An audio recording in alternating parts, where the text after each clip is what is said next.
A gente recebe o secretário de Meio Ambiente da Prefeitura de João Pessoa, Wellison Silveira. A gente vai conversar com ele sobre essa apresentação que o prefeito fez hoje.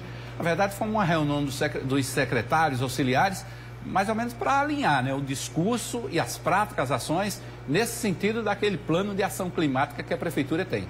Isso, boa tarde. O plano de ação climática ele foi apresentado, né, publicado agora em abril desse ano. Ele foi fruto de um resultado de trabalho intersetorial, envolvendo diversas secretarias. Nós instalamos aqui o Comitê do Clima, né, João Pessoa. Nós temos uma lei de conformidade climática, que a Prefeitura Municipal ela assume compromissos e metas ousadas. O Plano de Ação Climática ele não é só um documento que ele esboça as ações e realizações para a mitigação dos efeitos climáticos, mas também ele impõe metas e resultados para que nós possamos alcançar, transformando João Pessoa numa cidade resiliente, ou seja, resistente aos efeitos das mudanças climáticas, mitigando essas ações e também trazer soluções de sustentabilidade, envolvendo as pessoas mais vulneráveis, propondo ações e mecanismos modernos, né? A renovação, como o prefeito colocou, trocar lâmpadas de sódio, lâmpadas fluorescentes por lâmpadas LEDs é um exemplo disso, implantar parques municipais, parques ambientais, requalificar áreas, você pegar um lixão, né, transformar esse lixão num parque socioambiental. Então o projeto ele ouviu a população, ele dialogou com essa ação, o que é que precisa ser ocupado ali, vai ter até galpão de escola de samba, de ensaio artístico, porque a população ela precisa se apropriar dessas áreas públicas e dessas áreas verdes. Nós temos o incentivo à política de resíduos sólidos, transformando a coleta seletiva. Então não é só cobrar do poder público, a coleta seletiva ela precisa ser realizada em casa. Então a pessoa em casa ela tem que iniciar a separação do seco do molhado, colocar, né, separado do lado de fora. Aí sim entra a política pública de fazer a coleta do reciclado para o local correto, o que não é reciclado ir para o aterro sanitário também de uma forma correta, né? Transformar o orgânico em biodigestor, compostagem. Então existem hoje várias soluções.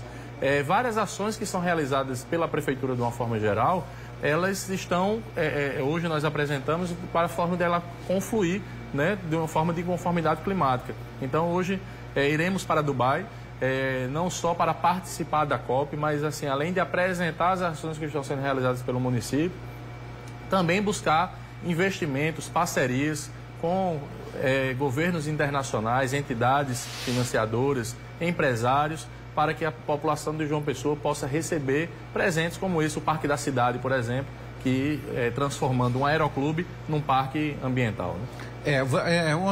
Um destaque dessa reunião foi a questão das medidas que podem ser tomadas, adotadas para evitar o avanço da erosão na orla marítima, né? Que é uma discussão muito forte. Quando se fala em mexer naquela área, tem sempre um componente político que entra no meio para divergir. Então, essa situação tem que ser enfrentada pelo poder público, né? Independente de em que estágio esteja, em ano pré-eleitoral, em ano eleitoral. Com certeza. É preciso, primeiro, desassociar de um caráter político. É uma realidade que nós estamos vivendo. A erosão costeira, o avanço dos níveis do mar é uma realidade. Então, é preciso trazer esse assunto à tona. Quais são as soluções possíveis de serem adotadas? Então, a ciência, ela prevê várias propostas de soluções. Estudos ambientais para mitigar, ou seja, diminuir os efeitos climáticos de qualquer tipo de intervenção. Evitar que ações e intervenções realizadas em João Pessoa possam refletir em Cabedelo, no Conde. Então é preciso, os efeitos do clima, a gente disse que não tem fronteira.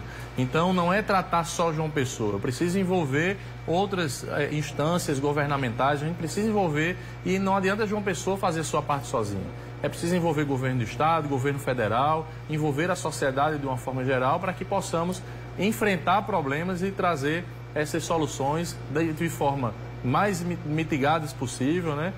Que o meio ambiente possa ser preservado, mas também preservar a qualidade e o meio de vida urbano para a população de uma forma geral.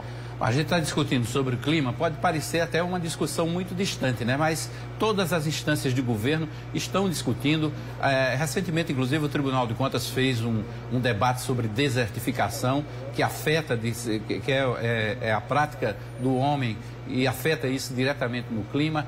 O próprio presidente do BNDES, o Mercadante, também falou no lançamento de um programa do governo chamado Sertão Vivo, de que a partir de agora, todo ano, a temperatura vai subir mundialmente.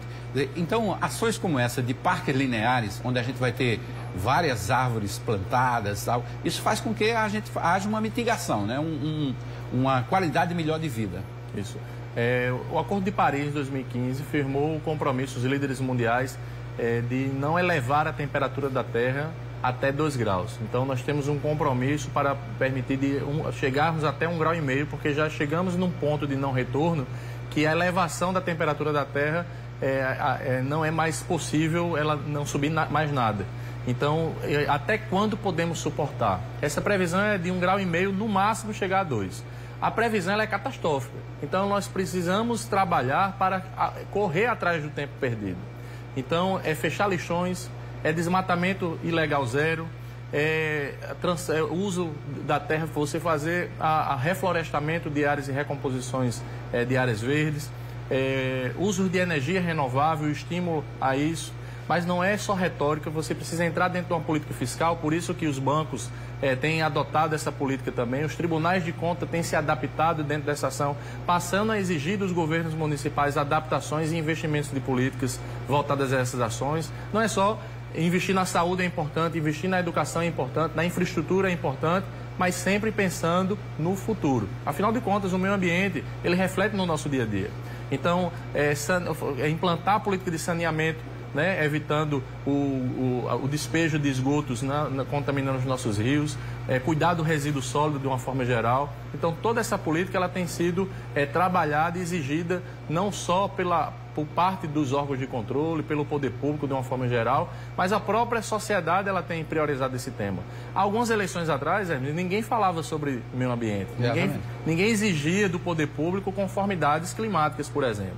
E hoje já tem sido uma pauta que em assuntos, na eleição da Argentina esse assunto veio à tona, na eleição da França esse assunto veio à tona. Então, no Brasil acreditamos também que a população hoje ela já tem sido muito mais consciente em relação a isso. Mas falta um pouquinho também de mais ações do governo de uma forma geral, falando do Estado como um todo, para conscientizar mais ainda a população, não? E mostrar na prática que também está atuando nesse sentido. Isso. Nós vivemos aqui, né, em João Pessoa, num ambiente eminentemente de Mata Atlântica, né? A gente fala muito do desmatamento da Amazônia. Existe uma realidade apocalíptica, né, na Amazônia de desmatamento, né, acontecendo na Amazônia. Mas a Mata Atlântica, ela talvez tenha sido o bioma que ela mais sofreu com a ocupação territorial nos 500 anos, né, de ocupação do Brasil.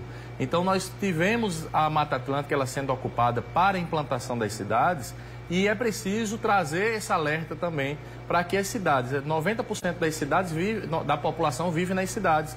Então, como aliar o crescimento populacional? João Pessoa cresceu quase 15% no último censo, né, de 2010 até 2022. Então, como suportar esse crescimento populacional e não permitir que esse crescimento ele expanda para as zonas de preservação, as áreas de preservação? Então, implantar políticas afirmativas de preservação ambiental, trabalhar com a educação nas redes, desde o ensino fundamental até o ensino técnico e superior, são ações que vão formar cidadãos mais conscientes, transformando assim em gestores, cobrando de gestores que implantem esse tipo de política, utilizando as ferramentas e os diálogos que a população, que o governo, o sistema hoje, ele dispõe nesse sentido. Ok.